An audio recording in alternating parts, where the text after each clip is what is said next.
Nous étions tantôt sur la Centrafrique où on parlait des résultats du second tour des législatives. Le parti au pouvoir est en train de prendre la tête, mais encore très loin de la majorité. 25 sièges sur les 140 que compose le Parlement. Le débat donc s'orientait tout de suite sur le rôle de l'ancien président, le général Bozizé, dans la crise actuelle. Faut-il ouvrir un dialogue ou, comme le dit l'ambassadeur russe, il faut simplement écraser celui qu'il considère comme un criminel? Non, il faut aller au-delà de ça. Aujourd'hui, il faut pacifier le pays.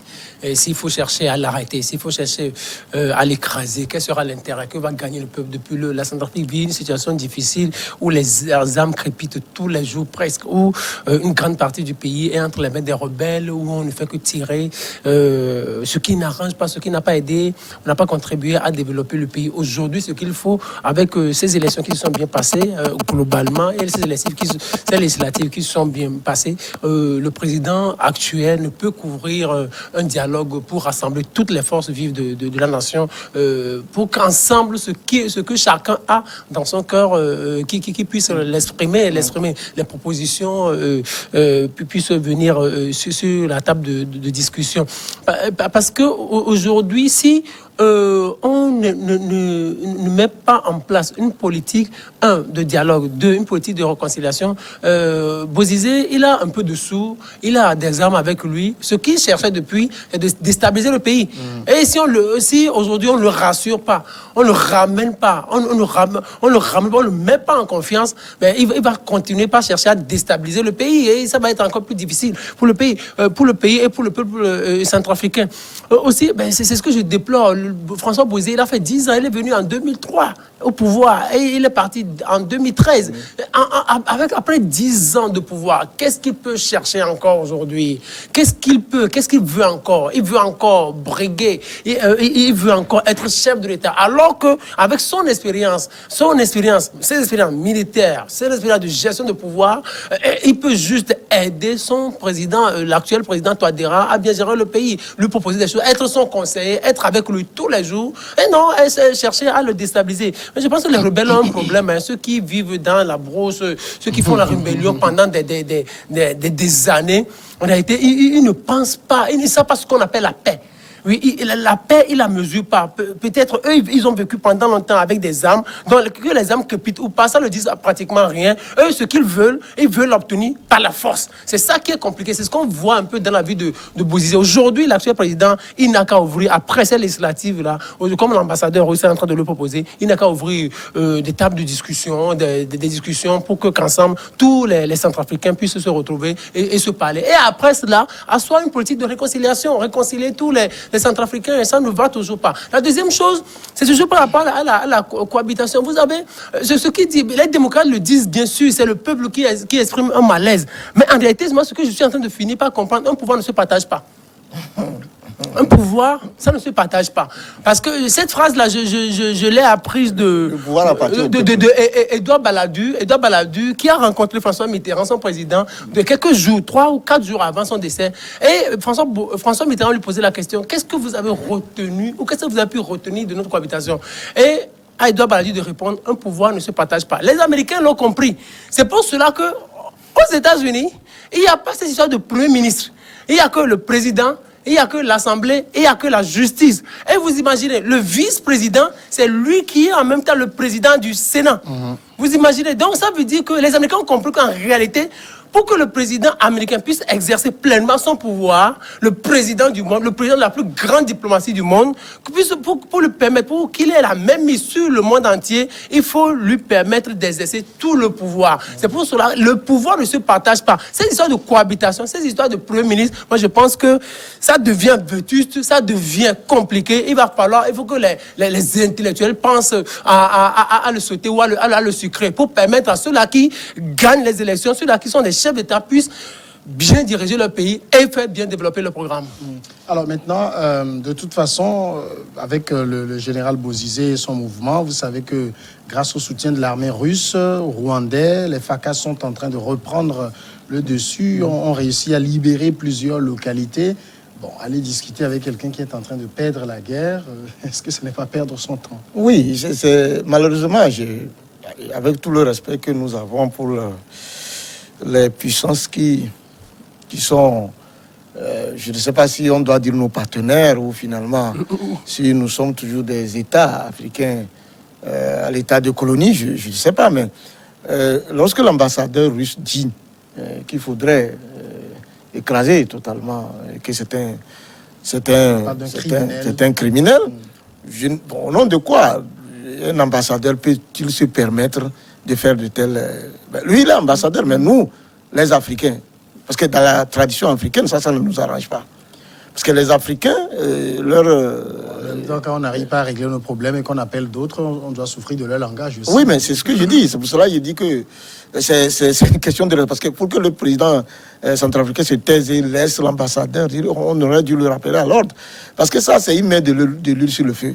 Et ça, ce n'est pas bien. Bon, lui n'est qu'un ambassadeur. Dès que possible, on va le rappeler. Mais si le feu se met à brûler en Centrafrique, dans une moindre mesure, c'est les Africains qu'il faut mettre ensemble. Donc, moi, je pense que la meilleure des voies, même si ce n'est pas ça, même si quelqu'un est si faible, il faut considérer. Parce que la force est une roue pour tout. Hein? Aujourd'hui, vous pouvez penser que vous êtes fort, vous allez écraser l'autre. Oui, mais demain, je peux que lui, ce sont ces brebis qui finalement deviennent forts et ils vont vous... Donc, moi, je préfère plutôt qu'il y ait toujours dialogue et que ces déclarations, on va en guerre et tout ça. Et donc, oui, on peut se dire que sur le plan politique, nous avons la force politique, nous avons la force militaire, l'autre ne représente rien à l'instant T. Bon, là, on peut dire, bon, on va faire la force, on va l'écraser. Bon, c'est un criminel, un monsieur dont on a invalidé la candidature. Ouais, qui décide de prendre les armes. Oui, mais voilà, c'est là où je vous disais, quand je vous disais tout à l'heure, quand vous parlez de... Vous avez déjà vu quelqu'un qui veut aller aux élections, dont on invalide, qui accepte volontairement que oui, j'accepte que... qui ne conteste pas, qui dit oui, bon, j'accepte qu'on invalide ma candidature. Il y avait le piège là-bas, il y avait le piège pour quelqu'un qui a été chef de l'État. C'était trop facile. Voilà. Et donc, aujourd'hui, vous voyez qu'il démontre véritablement en fait qu'il n'était pas d'accord. Mais il exprime ça à sa manière. Et il est décidé, surtout avec les propos de l'ambassadeur, mais il n'a plus rien à perdre. Il sait que soit on va l'arrêter, on va le tuer. Donc, autant aller au front. Donc, voilà ce qui va se passer. Alors, donc, il faut anticiper. On va évoluer maintenant vers le second sujet, c'est le Congo-Brazza. On parle donc de la présidentielle et la victoire de Denis Sassou Nguesso dès le premier tour.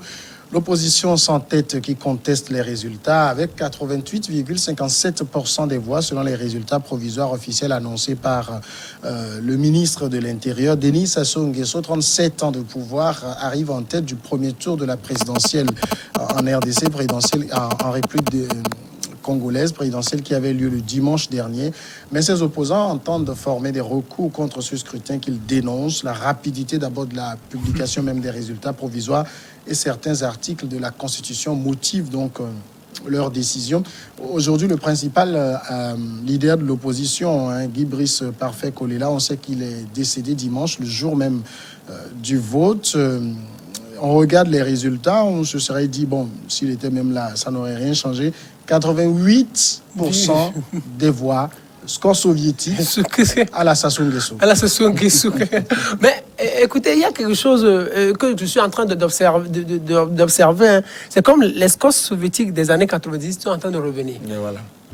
Et la question que je me pose, mais qu'est-ce qui se passe? Voilà. Ou soit les gens ne participent plus, ou le taux d'abstention, le peuple est fatigué, c'est juste une petite partie du peuple qui participe, ou soit c'est l'opposition qui est tellement affaiblie, ou le peuple qui avait tellement confiance en des oppositions à l'époque est en train de retourner sa confiance à ceux-là qui le critiquaient, qui le contestaient. Il faut arriver à se poser beaucoup de questions. Même, regardez au Togo, on a eu 70%. Hein. Vous imaginez, en 2020, on a eu 70%. Alors que quelques années plus tôt, en 2017, 3 ans plus tôt, il y avait des contestations farouches dans la rue. Sur toutes les lignes du territoire national, du nord au sud et de l'est à l'ouest. Vous imaginez, à l'époque, 2017, il y avait des milliers de Togolais dans les rues pour dire à Fagne Assimi, quittez le pouvoir. Juste moins de 3 ans, non, même plus d'1 an après, on va aux législatives, le parti présidentiel remporte la majorité. 6 mois après, on va au local, le parti présidentiel remporte encore la majorité. une forte majorité. Je continue. Et un an après, encore moins d'un an après, en 2020, on organise la présidentielle, 70%. Qu'est-ce qui s'est passé? Qu'est-ce qui s'est passé? Mais ici, au Congo, Brazzaville, c'est une population qui est très pauvre. Plus de 50% de la population pauvre.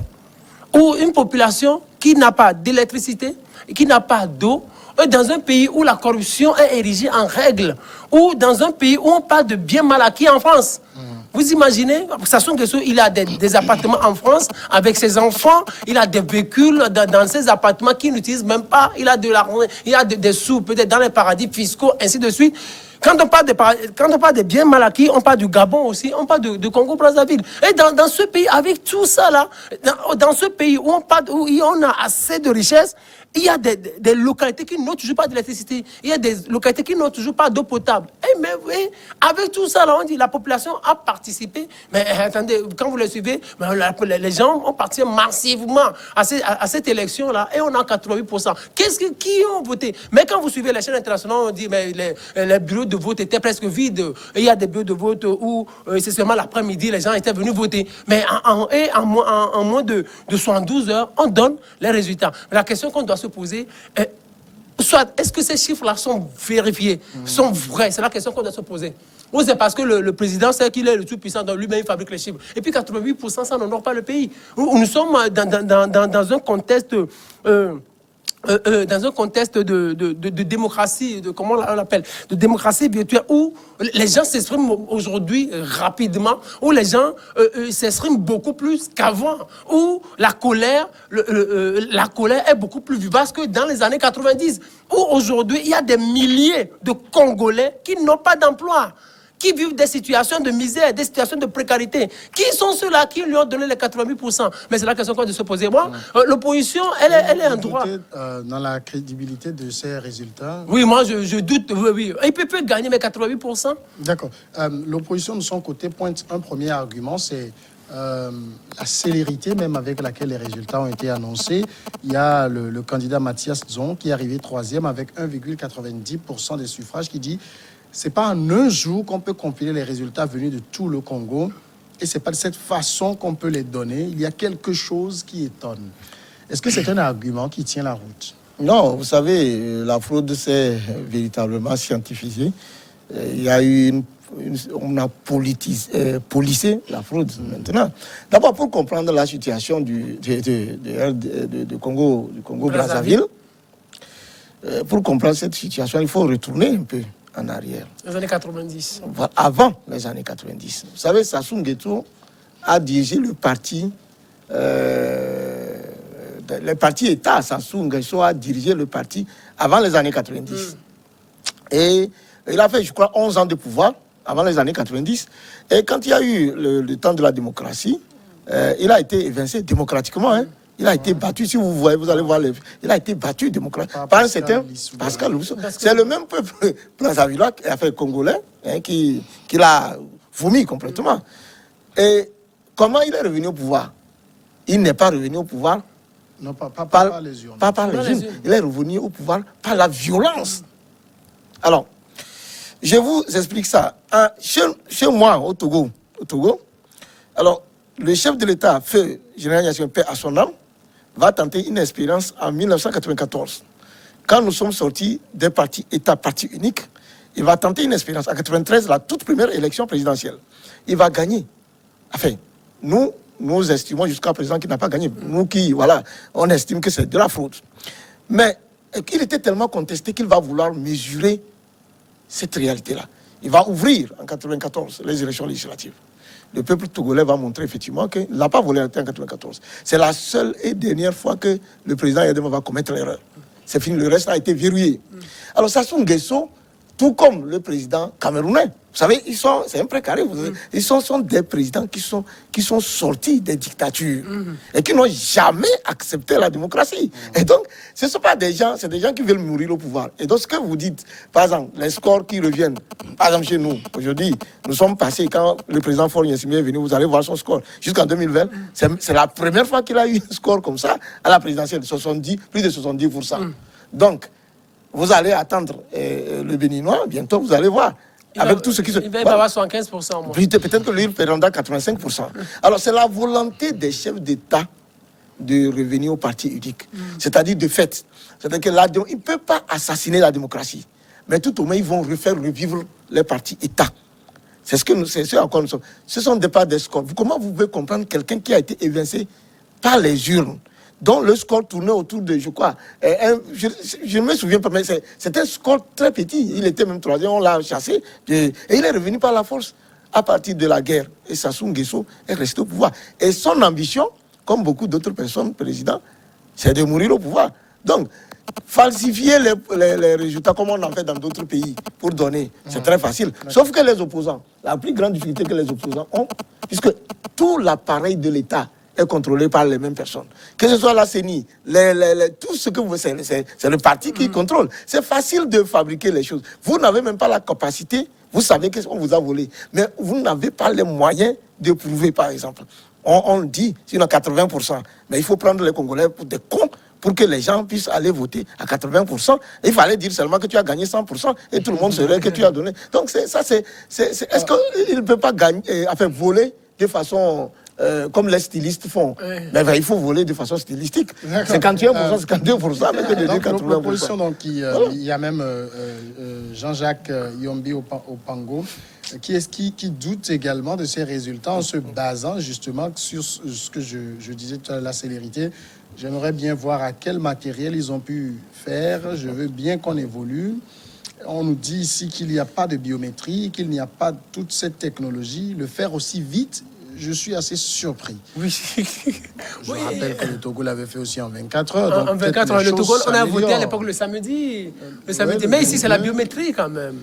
Ici, c'est la biométrie. Ici, on peut, vous imaginez, ici, on peut, avec la biométrie, et puis avec l'Internet, avec tout, on peut.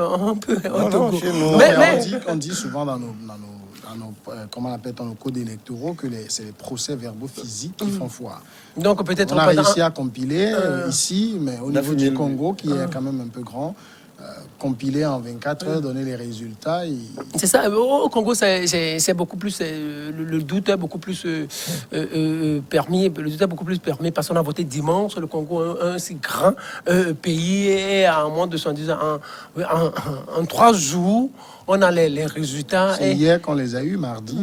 Vous imaginez, c'est ça, en fait. Donc, voilà, ça je me rappelle. C'était hier, en moins de 72 heures, on a tous les résultats. Moi, je pense que c'était des résultats préfabriqués. Il avait déjà tous les résultats. Il s'est dit, je dois gagner à moins de moins. Je dois faire au moins 90%. Moi, je dis non, on ne va pas vous donner 90%. Hein, on va vous donner au moins 88%. Là, ça fera moins parler. Mais on comprend. Et le matériel et tout. Et quelqu'un même on a coupé même l'Internet. Oui. Voilà. Le réseau Internet me met coupé. Et maintenant, par quelle chimie on a eu les résultats. Même aux États-Unis, en 3 jours, on n'a plus les résultats. Hein.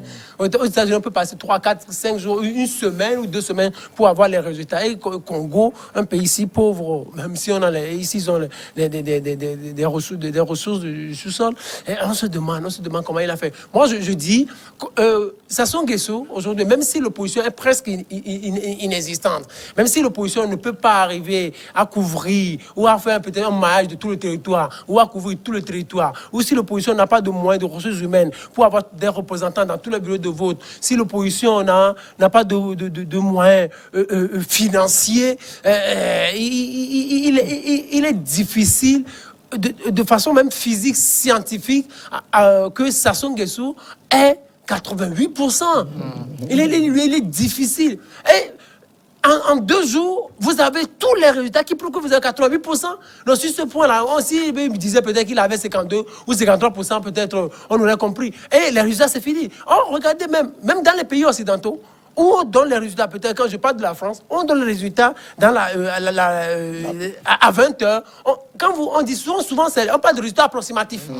On parle de résultats approximatifs. Ah, ici, c'est pas approximatif. C'est déjà confirmé, la Cour constitutionnelle n'a pas validé. Donc, Sassou Nguesso, même s'il a gagné, il se dit avoir gagné, même parce que personne ne peut prouver exactement que Sassou Nguesso n'a pas les 88%. Ainsi, il a gagné. Ce score-là, c'est insultant pour le peuple congolais. Aujourd'hui, ces chefs d'État, moi, je dis, il faut sortir de là. Il faut sortir de cet esprit-là. C'est comme nous sommes en train de retourner démocratiquement au parti unique. Ouais, c'est ça qui est grave. Nous sommes en train de retourner au parti unique. Les années 90, ça a été chaud pour ces chefs d'État. Au départ, on avait ces scores-là. Après, les scores-là ont disparu. Et aujourd'hui, on parle où la démocratie continue même pas s'enraciner, où commence même pas à s'enraciner, où il y a plus de contestations, où il y a plus de violence verbale dans les rues, un peu partout, sur les réseaux sociaux. Les chefs d'État se disent avoir les 80%. Ouattara a eu combien? 97%. Voilà, c'est-à-dire que mais tu es parti en du même temps, Togo. est-ce qu'il n'y a pas une donne, peut-être Germain Sossou, qu'on est en train d'oublier? Vous avez aussi les populations qui sont extrêmement déçues des oppositions. Non, il y a un paramètre qu'il faut considérer. Vous savez, les pays africains, la plupart des pays africains ont une jeunesse qui est... C'est les jeunes qui constituent la majeure partie de la population africaine. Voilà, et c'est eux qui votent. Exactement. Alors, est-ce que, vous savez, les jeunes, d'abord, les jeunes, c'est une question d'identification. Est-ce que vous voyez un jeune s'identifier, les jeunes Congolais s'identifier à Sassou Nguesso? Ça part même de là. Vous savez, la politique au-delà même des projets de société, tout ça là, l'Afrique qui est en train d'apprendre la démocratie, il y a ces paramètres-là qui jouent. Les jeunes ont besoin de quelque chose de nouveau. Et c'est quand ils sont en face des gens à qui ils s'identifient, ils se rassemblent massivement. Donc, vous avez un Sassou Nguesso, je vous ai dit, qui est sorti des périodes de dictature et qui est revenu par la force, la violence, et qui s'impose par tous les... qui sont ceux qui sont allés voter jusqu'à 80%. Comme vous l'avez dit tout à l'heure, c'est que ce sont des scores non, ce sont des scores qui ont été fabriqués. Et aujourd'hui, c'est à ça. La fraude, c'est quoi? C'est-à-dire qu'on fait tout, on élimine pratiquement les adversaires politiques. Ça se fait dans presque tous les États. Ou bien que si on vous laisse passer, on sait que vous vous organisez. L'autre part, c'est qu'on fabrique les scores. On les fabrique par anticipation. Et le chef de l'État qui est là, puisqu'on dit qu'on ne peut pas être président et organiser les élections, les perdre, les quelques chefs d'État qui l'ont fait, les autres les ont traités, mais qui sont des cons. Donc, tu ne peux pas être au pouvoir, organiser les élections et les perdre. Et à partir de cela, les gens doutent même des élections. Ça fait que beaucoup de gens n'aiment pas aller, parce que les gens se disent, si je vais, qu'est-ce que ça va donner? Parce que je sais que quand je vais même voter, mon vote ne sera pas comptabilisé. Donc les gens préfèrent aller, par exemple, d'autres élections. Pas dans les élections législatives, les élections communales et autres, tout ça, où c'est beaucoup plus c'est éparpillé que l'élection présidentielle, où on sait qu'il y a un seul individu qui contrôle l'appareil de l'État, qui a la capacité de se donner le score qu'il veut. Et donc, cela s'est passé au Togo, notre pays. Ça s'est passé... tout récemment, je ne sais pas, en Côte d'Ivoire, tout le monde vous avez vu. Bon, le troisième pays, c'est, comment l'appelle-t-on, c'est actuellement chez Sassou Nguesso.